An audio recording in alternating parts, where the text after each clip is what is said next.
Ganito mag-celebrate ng Easter ang isang full-time mom and dad dito sa Amerika. Tara, samahan niyo ako.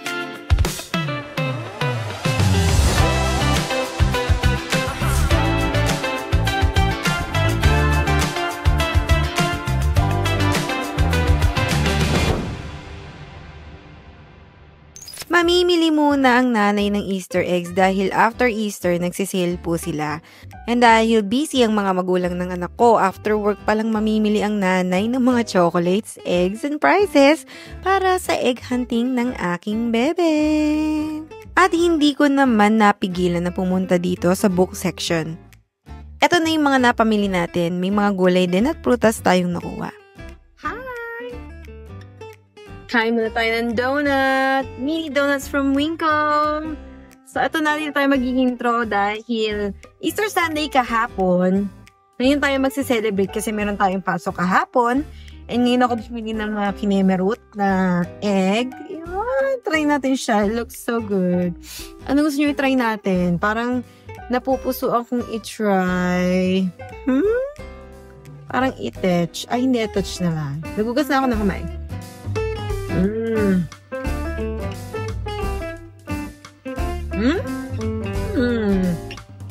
Ang maganda dito kapag bumili ka after Easter, talagang halos 75% off na ang mga kinemerut ng ating pang Easter. So ngayon ang dami kong binili sa aking bebe. And I think nakatipid na ako ng madami. Yo! May pimples pa, oh. Bye na ako. At bago tayo magbalot ng mga kung anek-anek, maligo muna tayo, tanggalin ang mga bakterya galing sa hospital. A few moments later. Hey guys! Yes, Easter Sunday. So yesterday is actually the official Easter Sunday, but dahil nagtrabaho ang nanay, ngayon lang makakapag-celebrate. It's okay kahit late na ang ating Easter Sunday. Ang mahalaga, may i-celebrate pa rin natin siya. Time check natin, 9:43 in the morning. Mamaya gigising ako na maaga. May pipikapin na kami ng asawa. Ay, dami. Alam mo, no, nakakatuwa kasi dito yung mga bata. Hindi ka deprived sa mga ganyan. So, nakakatuwa kasi dyan. Mura na yung mga ganito dito, lalo na ngayon. Actually, ginawa ko to last year. O, diba? Para sa mga mamshi na mga gusto makatipid dyan. At dahil bata pa yung baby ko, ito muna ang naiisip kong gawin. Suot ko, diba? O, pasensya na kayo dyan. Kayo na mag-adjust. Mga sumusunod po ay kailangan ng patnubay ng magulang dahil pumasela ng ating mga pag-uusapan. Pero kahapon, pagod ako kasi, pagdating ko namatay yung pasyente ko. So actually, nabubuhay na lang namin siya dahil sa gamot, to be honest. And then, as in talagang sumusuko na yung katawan, pero yung family gusto pa rin lumaban. And yung patient medyo confused naman kasi siya. So, syempre, hindi naman siya makapag-decide on her own, diba? Pero eventually, sumuko naman din na yung pamilya. Siguro nakikita na yung nanay nila. So, nilet go na nila yung nanay nila. So, pagdating ko, patay na yung pasyente ko. Alam mo, ang nakakainis dito sa hospital na meron ako ngayon is, my gosh, kami, ang mga nurse, ang naghahatid ng bangkay sa morgue. Diba? Nakakaloka. Hindi ako natutuwa doon. Okay na yung postmortem, kami nagbabag ng pasyente, kasama yun sa trabaho. Pero girl, yung pumunta ka pa sa morgue, tapos kukunin mo yung tray, andun madadaanan mo yung ibang mga bangkay, diba? So for me, it's not fun. Okay na ako dun sa ako na nga naglinis nung bangkay ng pasyente, pero yung dadaling ko pa sa morgue, hindi ako natutuwa. Lalo na kapag yung mga midnight, mga ganon. Napakaduwag ko pa naman. Diyos ko po. Konti na lang. So, I think yung ibalagyan natin naman ng ganire. Kasi alam mo, favorite niya to. Tingnan natin. Okay, sige. Minimake sure ko kasi lahat ng binibigay ko sa kanya hindi choking hazard.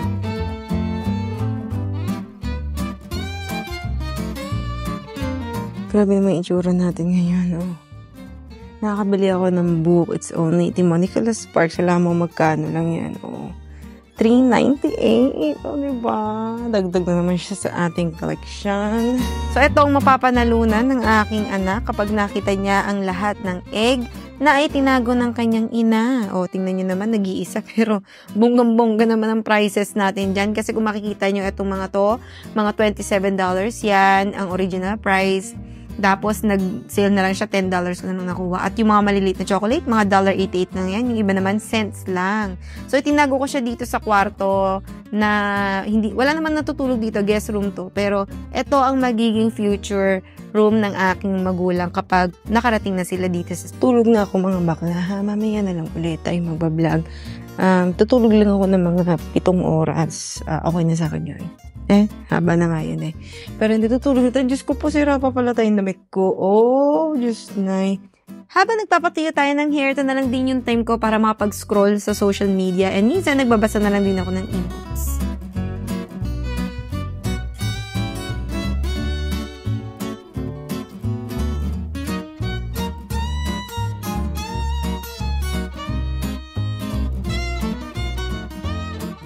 Good morning! Ang sarap naman talaga ng gising ko kasi ang mag-ama ko gumising sa akin. And syempre, hindi na tayo magpapatumpik-tumpik pa at mag-egg hunting na tayo agad. Find the egg. There you go. Egg. Supportive na tatay, kumuha pa ng bag. Nakalimutan ko naman kumuha nun.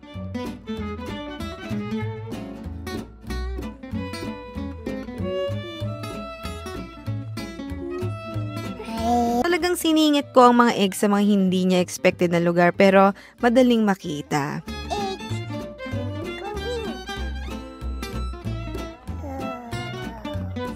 Nakakatuwa kasi makikita mo talaga yung malalaki niyang mata na nanlalaki palalo sa paghahanap ng eggs.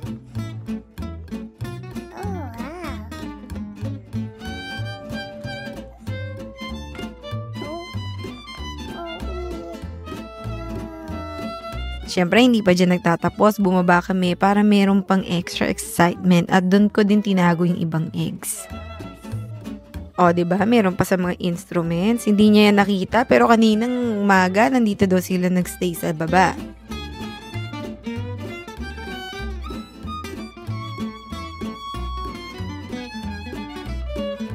Medyo ginalingan ko yata ang pagtago. O, diba? Gusto ko sana itago siya sa labas, kaya lang inaantok na talaga ako ng sobra kagabi.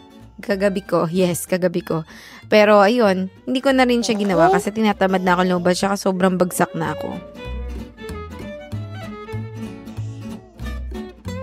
Kasi naman ang lamig na naman dito, akala ko pa summer na last week pero hindi pa din pala.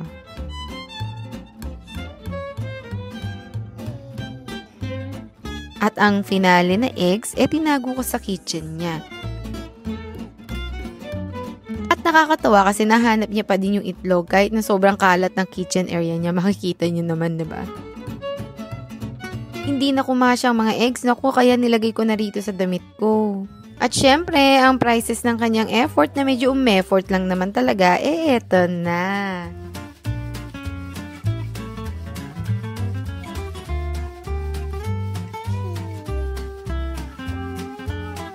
Oh, 'di ba? Ang saya niya. Nakikita niya yung mga natanggap niyang toys and prizes. Kahit na wala naman siyang idea sa nangyayari ngayon, alam niya lang may toys, 'di ba?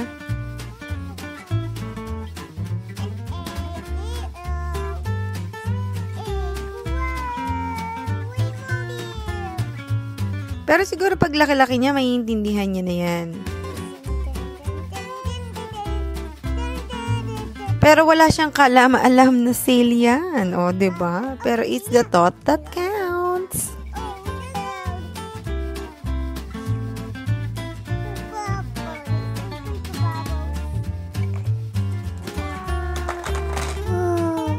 Mga next year, hindi ko na yata pwede gawin to. Kasi syempre, marirealize niya na ang Easter Sunday, kailangan sineselebrate talaga ng Sunday. Hindi Monday morning, mommy and daddy.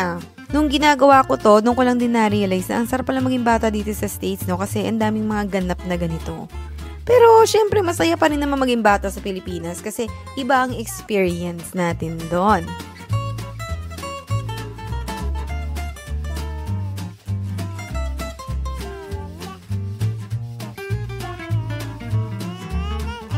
So, patapos na tayo sa pagbubukas ng prices. Gusto ko lang ding makita nyo anong mga laman ng mga basket na yan. Well. At sobrang ang saya ko rin naman na makita ang anak ko na ang saya niya sa mga itlog na nakita niya at mga prices. And in today's video, siya daw po ang mag-ending. Pasok, Danny girl. What did you do? Like, share, and subscribe. See you. Ta-ta! And we are on the way sa Oregon para mag-pick up ng something. And kung makikita nyo, ang ganda ng view, oh. Ang ganda ng weather today. And after nito, punta lang kami sa Costco. And then, bibili lang kami ng pagkain sa labas. And then, uuwi na kami. Nakakatuwa tong batang to kasi nakaka-survive siya outside. Kahit na walang iPad or anything. Basta merong music. Ayan.